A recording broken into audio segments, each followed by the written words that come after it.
Okay, welcome to another one of my 15-minute videos.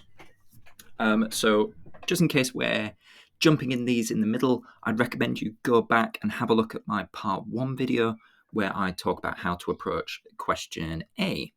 Although I do have an example in this video. This one I'm going to focus on how to approach question B of part 1 of CIE's English Language A-Level Paper 1. So it is the compare question. But first we need something to compare. And I want to show you what I worked on in my imperfect style based on some of my ideas that I had earlier. I played with the Pembroke and I said I wanted a pun. I came up with a pun. And I put my own twist on it. This is very much a me-flavoured answer. And you want to come up with a you-flavoured one.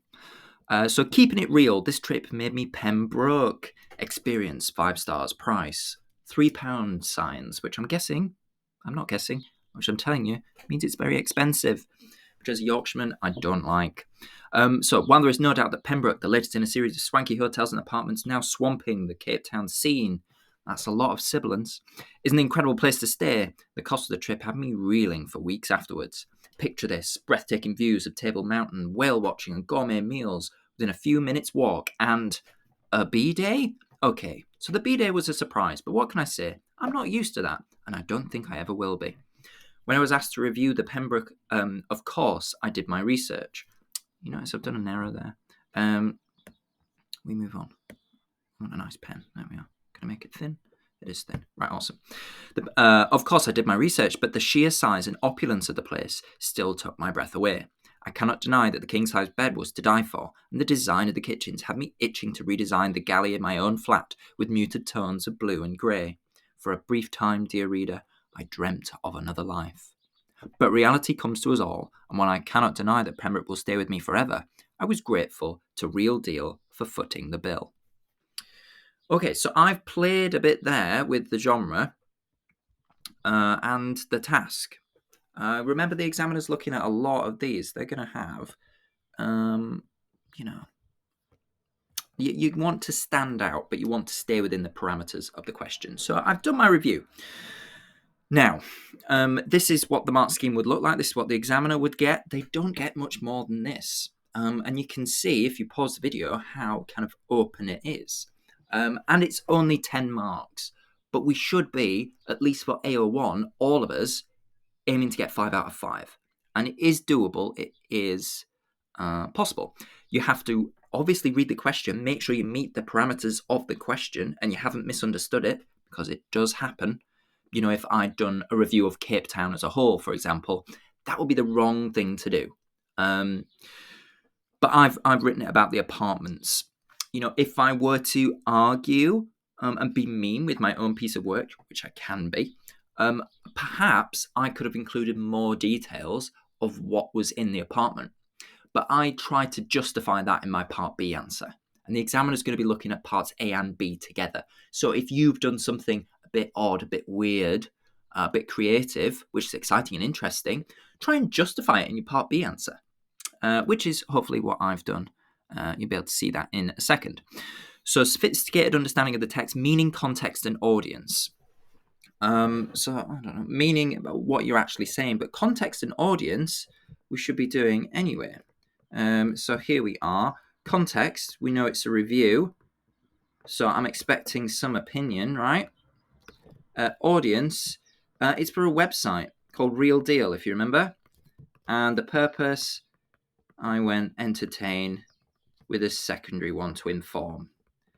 Now, it's a matter of opinion which way around you get that, but that's the way that I did it. Now, it's interesting to look at, see how I did it, but I'd obviously give myself full marks. I'd maybe be a bit critical because I did have that extra definite article there, which I missed.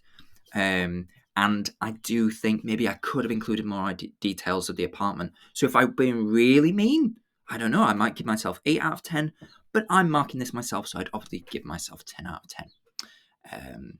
And those do happen. It is possible, A-level students. Do not fear. With Part B then, let's just go back over here. Compare your review with the advertisement, analysing form, structure, and language. Going back to what those three mean, the form is, well, what actually the texts are. People get confused on this. So we're thinking the conventions, which have gone through for a review, we expect it to be have lots of opinions. Anecdote, we expect it to be in first person. Advertisement is going to have a more persuasive slant on it, isn't it? Let's just do a quick cap for the advertisement.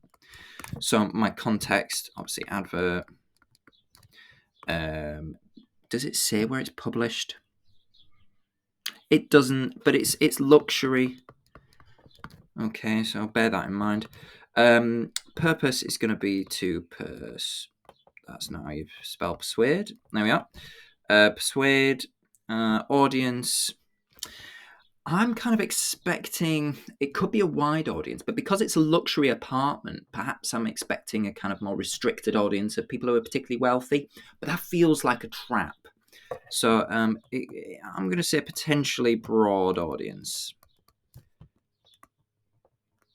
You know, it's not only rich people who get to, enjoy nice things, is it? I kind of think like it's like going on like one of these housing advertisement places, and everyone looks at the houses that are worth £10 million, don't they? Or at least I do. Although a bargain is nice. So that's a context, audience, and purpose. Very quickly, I'm expecting to find persuasive types of things in here, and I'll talk about that later. I don't want to repeat myself. So where am I? Here I am. There's my piece. You'd need to analyze both of these. Here I am. Looking at structure and language. So to remind you, structure can go from the big to the small. So we're thinking whole text, how the whole thing is organized, paragraph, sentence,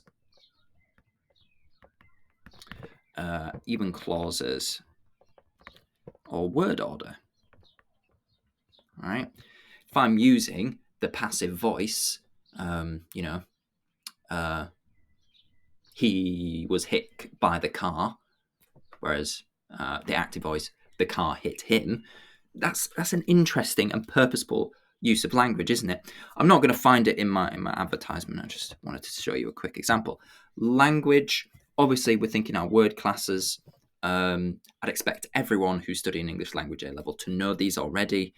I'm doing these lessons the last few days before the exam. If you don't, go away, learn them. Right, so I want to show you my example of how I compare. Before I do that, let's actually talk you through how I do it. I do, again, nice and easy to remember. I use this structure for my analysis as well. What, how, why structure. So what they have in common.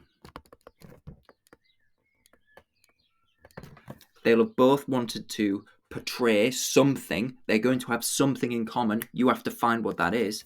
How they are different. There I'm wanting to refer to my language and structure.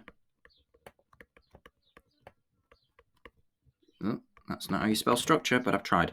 Why they are different.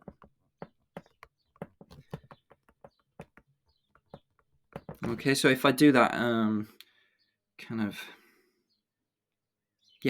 that's always how I've done this.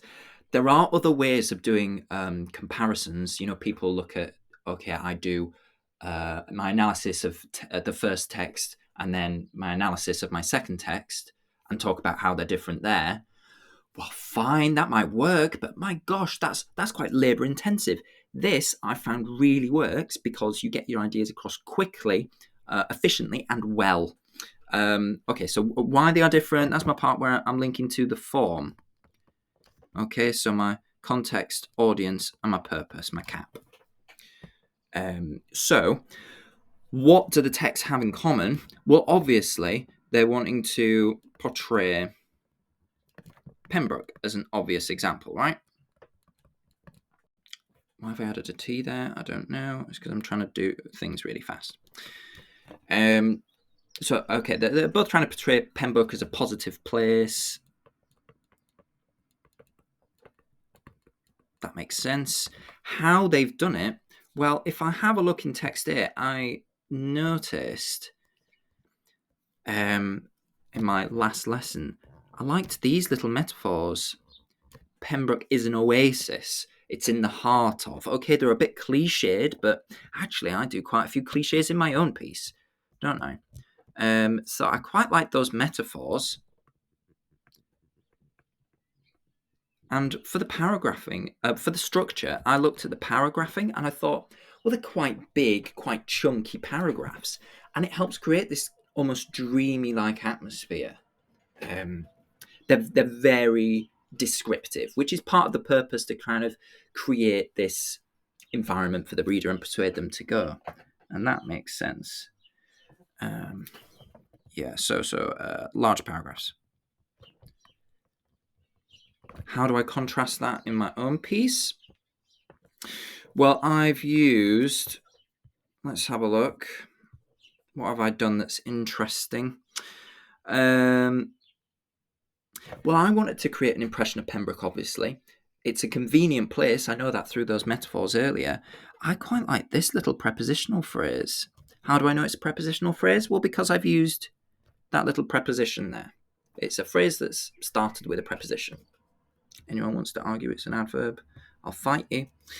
Okay, so I've got prepositional phrase, prep phrase, and that's my structure. Could I choose some language from here that I've done? Let's remind myself, what else do I use? Oh, I could look at this, couldn't I? This nice little sentence here. So I've said that in the advertisement they've created a sense of dreaminess. Well, actually, I directly reference dreams here, but I've put it in the past tense because, I snap out of that dream, don't I? It's not for everyone. So I like that bit of Lexis there, the dreamt. So then in my why part, I need to justify why I've used it. So I've talked about it briefly here. These guys want to advertise, create a sense of dreaminess. They're wanting to create an atmosphere. It's kind of vivid so that we can live the experience just by reading it. And there's more ways that they do that in the text. And then I have attempted to be a bit more realistic. Why have I tried to be more realistic? Well, because I'm writing a review. Reader wants my opinion.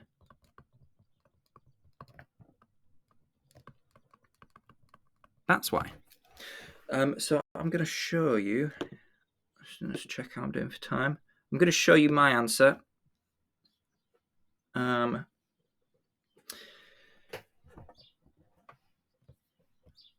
Here we are. So it says, both the advertisement and my own review attempt to create an impression of Pembroke as an impressive place. There's my what.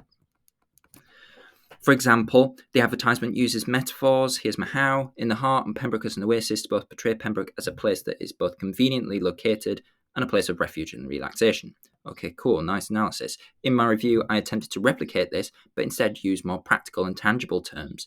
For example, with the prepositional phrase, more how, within a few minutes walk. This better suits the needs of my reader, nice why, who is in a review will be expecting a more personal and honest account of what there is to do and find in the apartment. Whereas in the advertisement, they use figurative language to create an almost dreamy atmosphere for the reader in order to persuade them, linked to the purpose, to come and visit. This is further replicated through the use of structure. For example, in the advertisement, the paragraphs are particularly long and descriptive, which again slows down the pace and creates a dreamy atmosphere. Contrastingly, in my own writing, it's again more direct.